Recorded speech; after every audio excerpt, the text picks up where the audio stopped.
बांग्लादेश की पूर्व प्रधानमंत्री शेख हसीना जो इन दिनों भारत में हैं और उन्हें बांग्लादेश में सजाए मौत दी गई है। हालांकि उसको लेकर लगातार तनाव बना हुआ है। भारत ने भी कहा है कि हम इस पूरी सिचुएशन पर अपनी नज़र बनाए हुए हैं, लोकतंत्र वहां पर स्थापित हो, इस बात को भी भारत ने दोहराने का काम किया था। लेकिन हमने देखा इस सब के बीच किस तरह बांग्लादेश के एनएसए कोलंबो सिक्योरिटी कॉन्क्लेव के लिए भारत आए और यहां पर भारत की धरती से ही उन्होंने भारत पर बहुत सारी बातें कही हैं। दिल्ली ब्लास्ट जो अभी हाल ही में दिल्ली के चांदनी चौक में हुआ, उसको लेकर भी उन्होंने अपने इस संबोधन में बोला है। क्या कुछ चल रहा है सिक्योरिटी कॉन्क्लेव में भारत की तरफ से भी, क्योंकि जो अजीत डोभाल हैं एनएसए, उन्होंने भी अपनी बातें रखी हैं, समझेंगे। मेरे साथ सोनम मौजूद है। सोनम, क्या कुछ चल रहा है इस कॉन्क्लेव में और अब बांग्लादेश की तरफ से क्या कुछ कहा गया है? बिल्कुल चेतन, तो शेख हसीना तनाव के बीच जहां खलीलुर रहमान जो बांग्लादेश के एनएसए हैं, वो दूसरे ऐसे बड़े मंत्री हैं बांग्लादेश सरकार के, अंतरिम सरकार के, जो भारत पहुंचे। और अब जो है यहाँ पर कोलंबो सिक्योरिटी कॉन्क्लेव चल रही थी, तो यहाँ पर एनएसए अजीत डोभाल के सामने उन्होंने बहुत बड़ी बातें कही हैं और यहाँ पर पाकिस्तान को भी अब एक सीधा संदेश बांग्लादेश की तरफ से दिया गया है। उन्होंने क्या कुछ कहा वो जान लेते हैं। लाल किले के पास जो धमाका हुआ उसे लेकर यहाँ पर बांग्लादेश की बड़ी प्रतिक्रिया सामने आई है।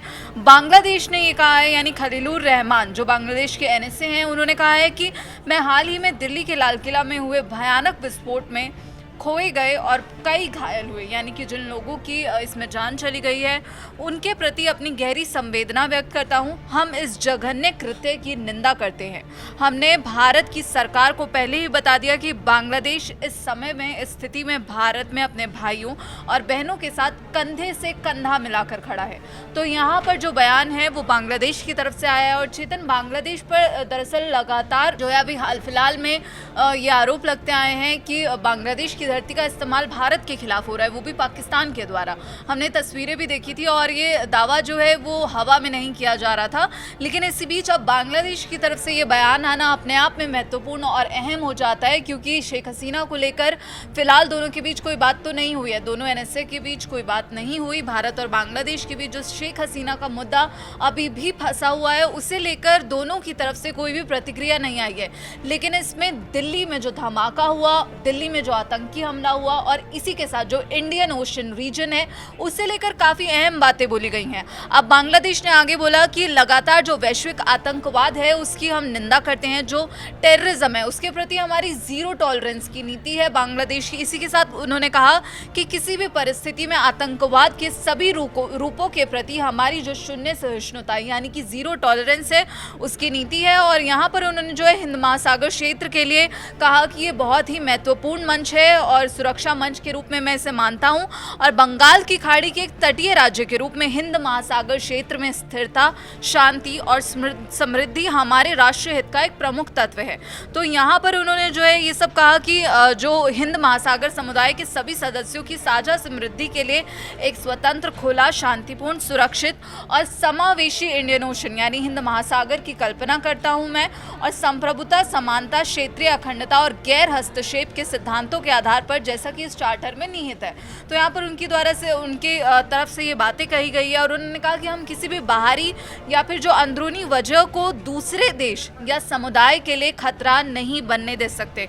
और कहा कि बांग्लादेश ट्रांसपेरेंसी और आपसी भरोसे के जरिए मिलकर हल निकालने के लिए तैयार है। उन्होंने कहा कि आपसी भरोसे, सम्मान और साझा हितों के लिए ढाका के वादे को उन्होंने फिर से दोहराते हुए कहा कि बांग्लादेश एक स्थिर, सुरक्षित और खुशहाल इलाके के लिए मिलकर काम करने के लिए तैयार है। जो बांग्लादेश में अब हाल फिलहाल तनाव देखने को मिल रहा है, भले ही वो वहाँ पर हिंदुओं को लेकर, हिंदुओं को टारगेट करना हो, उसे लेकर भारत कई बार चिंता जता चुका है।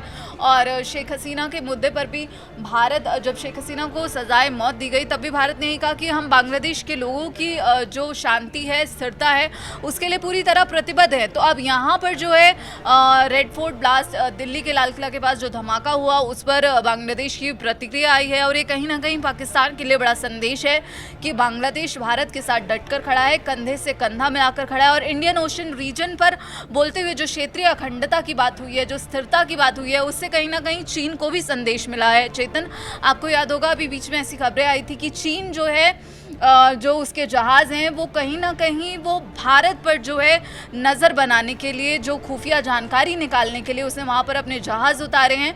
तो उससे लेकर भी यहाँ पर ये बोला गया है कि हम किसी भी बाहरी या अंदरूनी वजह को दूसरे देश या समुदाय के लिए खतरा नहीं बनने दे सकते। तो ये बहुत बड़ी प्रतिक्रिया बांग्लादेश की तरफ से आई है, वो भी भारत की धरती से। बिल्कुल, ये बहुत बड़ी प्रतिक्रिया है क्योंकि जब तनाव लगातार बना हुआ है बांग्लादेश में वापस शेख हसीना को लाने को लेकर, और वो जो यूनिस सरकार है वो ये चाहती है कि किसी भी सूरत में भारत जो है वो शेख हसीना को उन्हें सौंपे ताकि वो आगे की प्रक्रिया, जो सज़ा की प्रक्रिया है, उसको आगे ले जा सकें। लेकिन हालांकि भारत ने अभी तो फिलहाल इस पर बहुत ज़्यादा बोलने से बचने का काम किया है। साथ ही सबसे पहले तो लोकतंत्र की बात की है, और भारत भी कहीं ना कहीं ये चाहता है कि बांग्लादेश में चुनाव हो जल्द से जल्द और लोकतंत्र की बहाली यहाँ पर हो। फिलहाल आप इस पर क्या कुछ राय रखते हैं, क्या कुछ सोचते हैं, कमेंट सेक्शन में लिखिए। जुड़े रहिए, देखते रहिए दैनिक जागरण।